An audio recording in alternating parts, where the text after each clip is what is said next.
Eto ba, papakita ko ba sa inyo kung gaano nang gagalaiti itong mga to? Ay, nako. O, eto. There's another factor here, no? Again, palapit na tayo ng 2028 at recently meron nga nag-withdraw ng kanyang support sa AFP.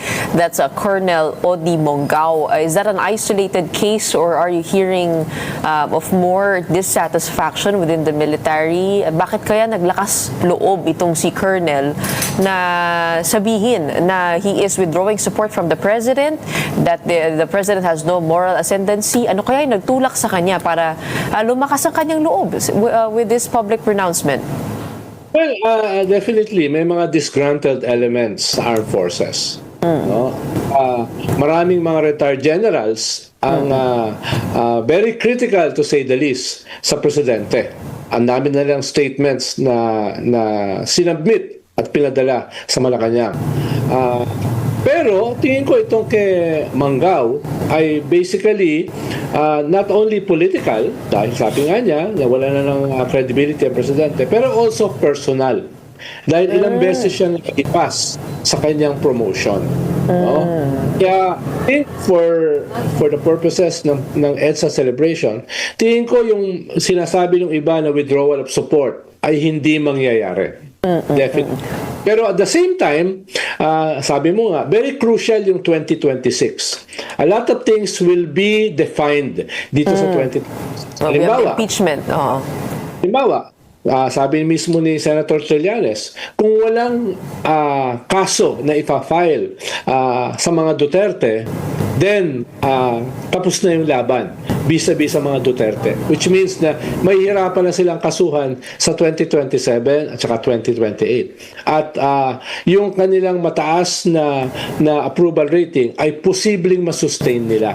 No? Pero kung may masampang mga kaso laban sa kanila, pwede ito ay magsimula ng gumuho o mag-unravel. Kaya mahalaga itong 2026. Mahalaga rin yung 2026 tungkol doon sa survival mismo ng gobyerno. Magkakaroon ba ng withdrawal of support? Magkakaroon ba ng uprising? No? Depende yan eh. Kung madideliver nila yung promisa nila na big fish. At madideliver nila.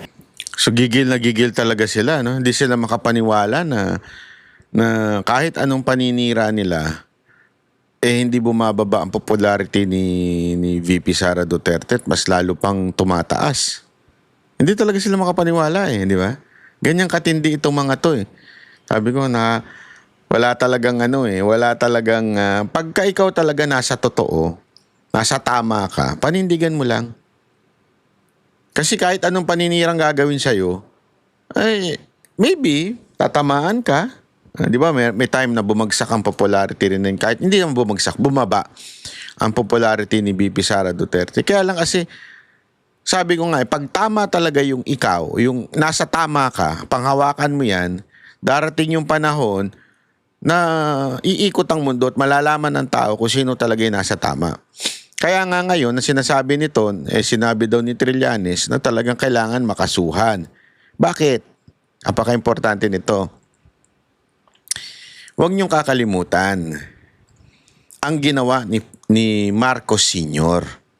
Si Marcos Sr., ang ginawa niya noon, naglagay siya ng mga judge, inappoint niya yung mga judge sa justice system o dun sa branches na judicial branch.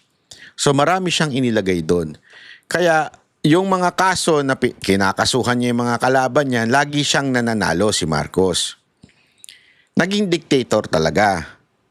Ngayon, paano nangyari yon? Sabi ng iba, marami pa naman dyan appointee ni Duterte doon sa Supreme Court. Oo.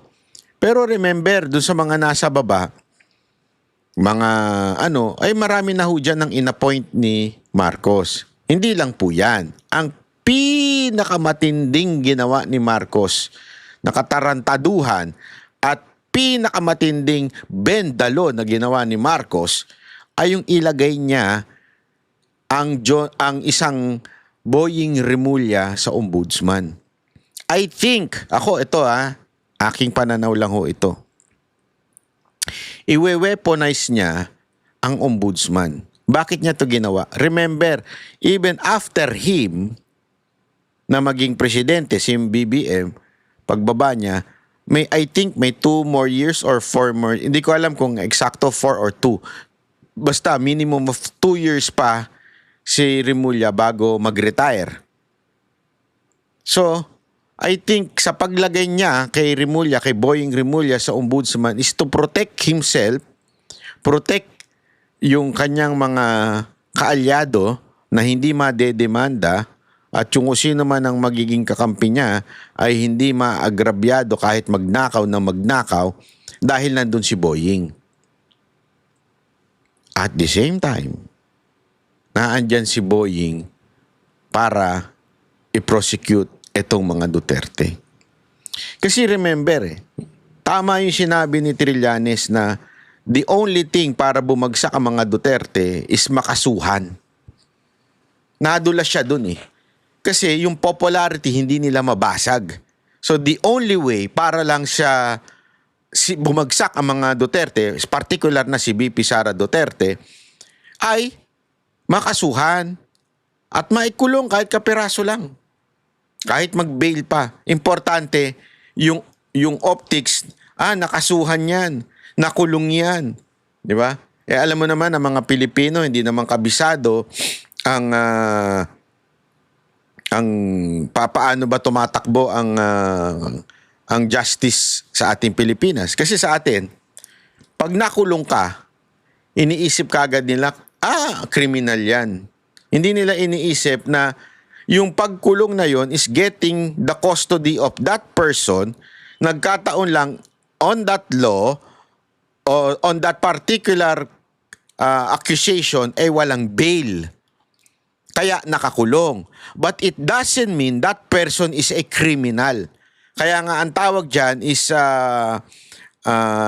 person deprived of liberty, PDL, di ba?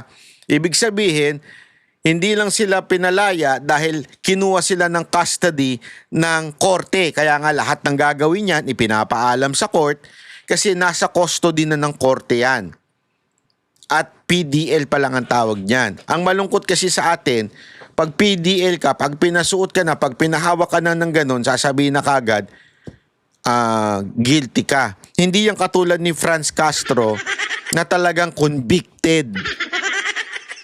Okay, linawin natin Yung katulad ni Franz Castro, convicted talaga yun. So, wag tayo magpaikot-ikot. Convicted ang tawag kay Franz Castro. Hindi ganon ang gusto nilang palabasin kay VP Sara Duterte. Gusto lang nila makasuhan, syempre, humawak ng ganon, magka-warrant, para lang talagang, isipin ng tao, tingnan nyo na, sabi ko sa inyo, makasalanan yan, meron niyang ginawang masama, kaya yan na nagkaganyan-ganyan. Yan ang gusto nila maisip kaagad. O mailagay. O, ang tawag kasi doon perception Alam mo naman ang tao, napakaano pagdating sa perception. Pag sinira na, kaya nga 'di ba, protect your yung image mo kasi yan yung sisirain ng tao Pag sinira ng tao yan, ang hirap nang maibalik. At yan ang gusto nilang mangyari ngayon dito kay VP Sara Duterte. Masira yung perception ng mga tao sa kanya. Kasi nga, yung sa mga paninira nila sa social media, pagkukuha nila ng pagbabayad nila ng mga vlogger, yung paninira ng mga vlogger na bayaran, yung mga troll, hiwa epek. Kasi kung may epekto yan, di sana hindi negative 3 si Marcos at bumagsak si VP Sara Duterte. Kaya lang talagang Kaya eto, aminado to mga ungas na to, the only way para mapabagsak ang mga Duterte kasuhan. It doesn't matter whether they're guilty or not. Yung mga reforms na pinurumisa nila, halimbawa dito sa mga priority bills, reform of the system, anti-dynasty law, ICIAC, strengthening ng ICI, etc. Mahalaga rin na may gawin silang mga reforms na tatama sa sikmura ng mga tao. crucial yung bakbakan, yung existential battle dito sa 2026, no? Lalo na between the two massive dynasties, the Marcoses and the Dutertes. Sabi ko nga sa isang interview, even 2028 will be decided in 2026. Wow. Kailangan may lumabas na ng mga alternative leaders at saka candidates. Sa ngayon kasi, nagsasabing kandidato siya for 2028 ay si Vice President Sara Duterte. Yung iba, ang iniisip, maaga pa masyado.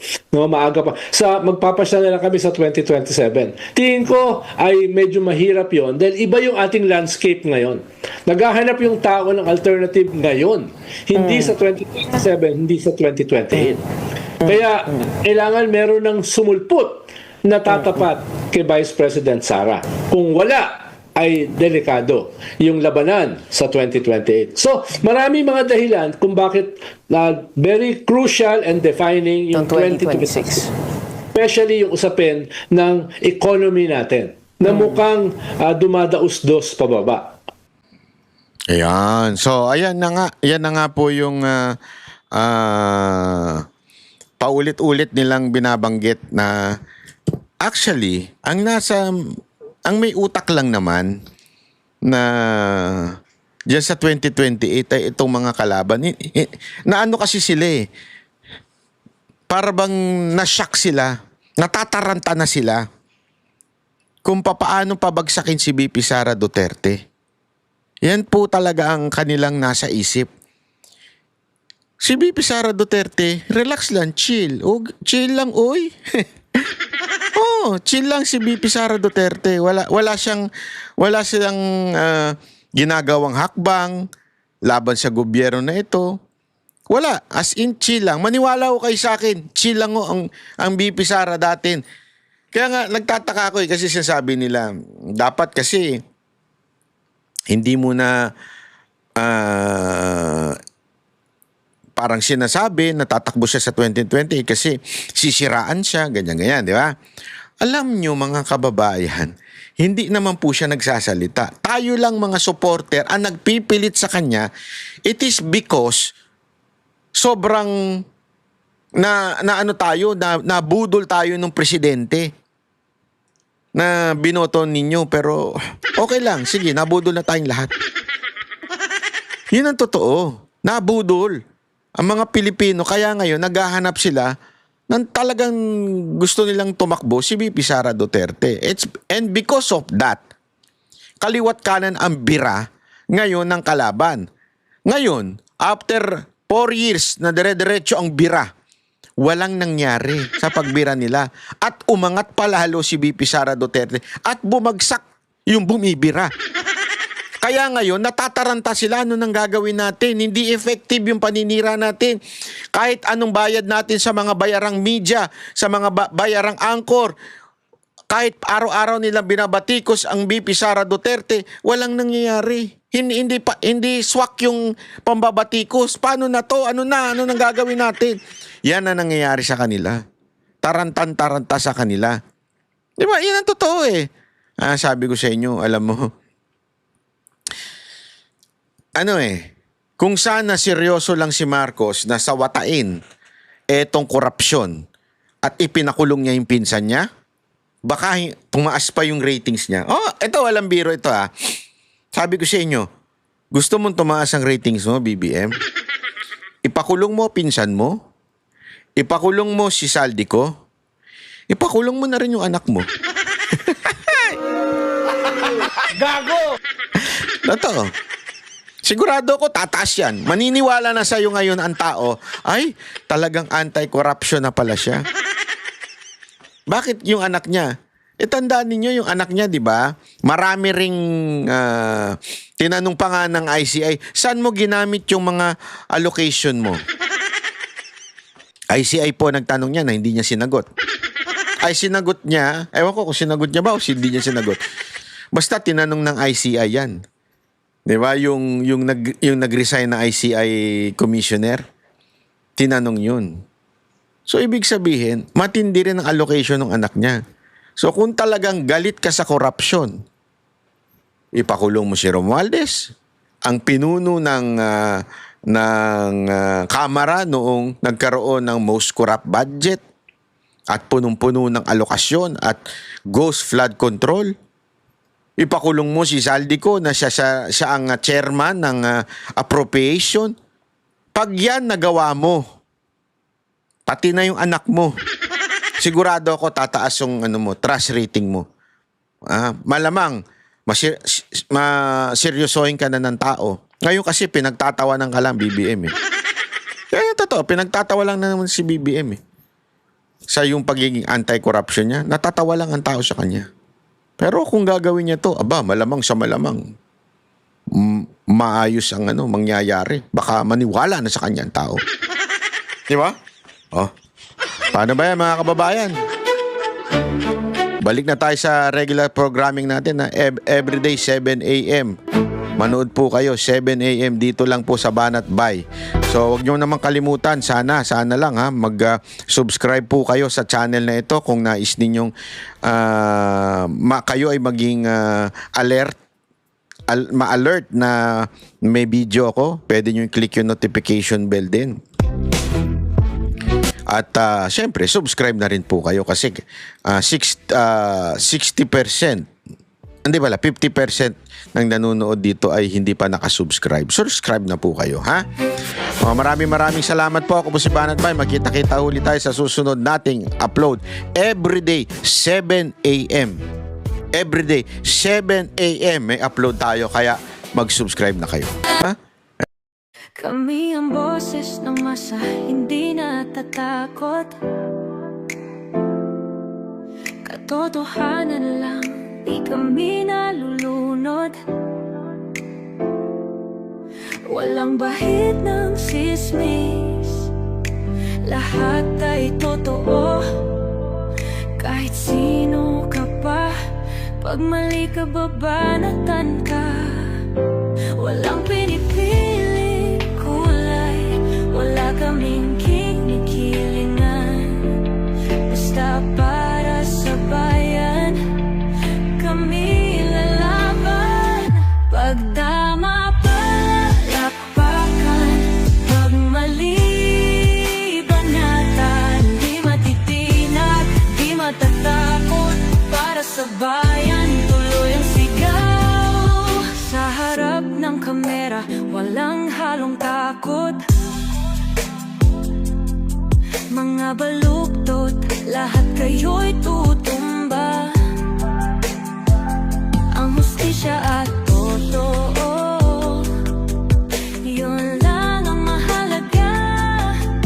Kahit sinong harang, di kami matitinag. Walang pinipiling kulay, wala kaming kinikilingan. Basta para sa bayan, kami lalaban. Pag tama palakpakan, pag mali banatan. Di matitinag, di matatakot, para sa bayan tuloy ang sigaw. Kung nasa tama ka, ikaw ay aming kasama. Pero pag mali ka, handa ka na bang mabasag? Banateros kami, walang inuunan. Dahil bayan muna, bago ang sarili.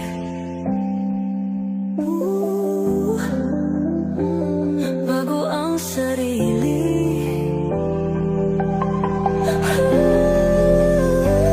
Pag tama palakpakan, pag mali banatan. Banateros ang sigaw, katotohanan ang laban.